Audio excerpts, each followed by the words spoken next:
J'ai toujours pensé qu'il n'existait pas une réalité, un chemin, une histoire, mais des réalités, des chemins et des histoires propres à chacun. Là où tu vois une colline, un autre voit une montagne. Là où tu vois une montagne, un autre voit une colline.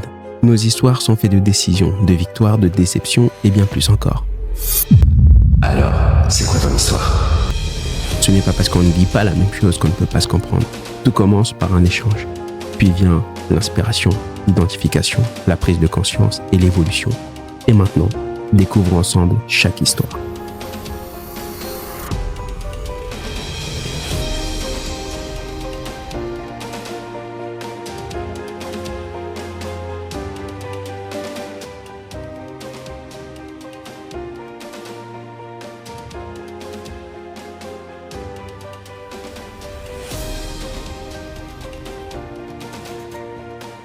Notre podcast s'appelle Alors c'est quoi ton histoire? Parce qu'en fait on invite les gens, les personnes avec de la communauté ou des gens avec moins de communauté, totalement inconnus en fait, de pouvoir raconter un petit peu ce qui les a construits, vers où ils souhaitent aller et permettre à d'autres personnes peut-être de pouvoir s'identifier à ces parcours-là, à ces histoires-là et se dire que je ne suis pas tout seul dans ce cas-là, il y a quelqu'un d'autre qui est passé par là et qui y est arrivé. Moi aussi peut-être que je peux y arriver. Donc c'est pour ça qu'on est très heureux de pouvoir discuter avec toi.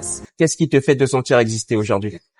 C'est une question, c'est une bonne question. C'est une question difficile. Ouais. Pas simple, je dirais. Pas simple. Le fait de savoir que le Seigneur se sert de moi pour changer des vies. C'est ça. Ouais. C'est ça qui me fait ressentir que c'est bien d'exister pour être utile entre les mains du Seigneur et de savoir qu'au travers de sa vie, le Seigneur change la vie des autres personnes. Ouais. Et aujourd'hui, à travers tout ce sentiment où tu te sens exister parce que tu apportes justement aussi quelque chose aux autres. Quand tu te revois la petite Déna, quelle image elle avait d'elle qu'elle souhaiterait atteindre plus tard? Quelle image elle avait? Je crois que j'ai dit une fois, je voulais être avocate, moi. C'était un rêve d'enfance. Donc je me voyais comme quelqu'un qui apporterait quand même des choses dans la vie des autres. Je pense avocate parce que je me disais je veux comment je dirais parler pour la cause des autres. Et je crois que j'ai toujours eu ce côté où si je voulais exister, avoir une certaine valeur, c'est que je devais apporter quelque chose dans la vie des autres. Je crois que j'ai toujours été cet enfant qui rêvait d'être utile dans la vie des autres. Et avec cette vision que la petite Déna avait et la vision de la femme que tu es aujourd'hui, de l'adulte que tu es aujourd'hui, c'est quoi le lien entre les deux?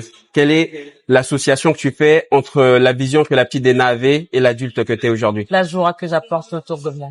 Je crois que ça reste pareil.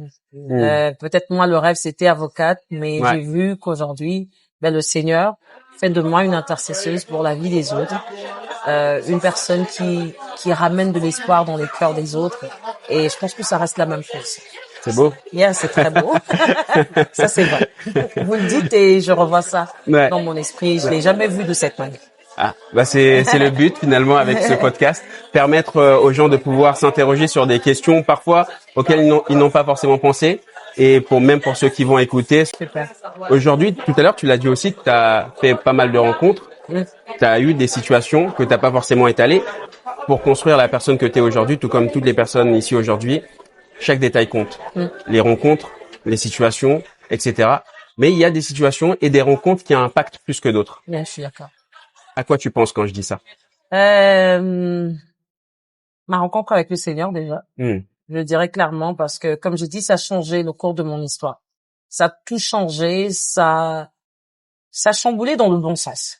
Et ça m'a apporté une délivrance que je savais pas dont j'avais besoin.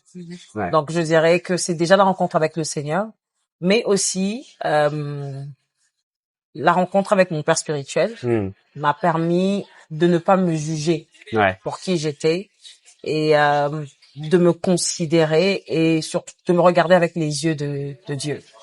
Et aussi la rencontre de plusieurs de mes mentors, ces personnes qui sont pour moi des modèles, des hommes et des femmes que j'admire énormément et pour qui j'ai beaucoup de respect.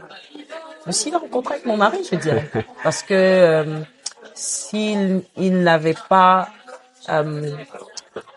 Parce que c'est lui qui m'a dit, qu'est-ce que tu veux faire? Quand on s'est mariés, moi, j'étais pas encore, on n'était pas encore chrétiens. D'accord. Et il m'a demandé, qu'est-ce que tu veux faire? Et je lui ai dit, je veux chanter. Et il a mis sa main, il a mis ses finances en jeu pour pouvoir démarrer ma carrière. Donc, je dirais, c'est ça. Un soutien fort. Yes, énorme. Très fort. Ouais. Énorme. Et pour finir, simplement, dernière question. Si aujourd'hui, le micro qui est à ta cravate pouvait s'adresser à tout le monde, à toute la Terre, quel serait le message que tu souhaiterais délivrer? Ah là là là là. Est-ce que je regarde la caméra ou je vous regarde? Tu peux regarder les deux caméras là. Ok. Jésus vous aime et vous avez de la valeur à ses yeux. Alors ne vous regardez jamais par rapport aux circonstances que vous avez traversées, surtout pas par rapport à votre passé, mais considérez que lui connaît votre passé, votre présent et surtout votre futur. Alors je vous conseillerais, je vous demanderais, je souhaite de tout mon cœur que vous puissiez regarder dans sa direction pour découvrir qui vous êtes en lui. Voilà ce que j'ai à vous dire.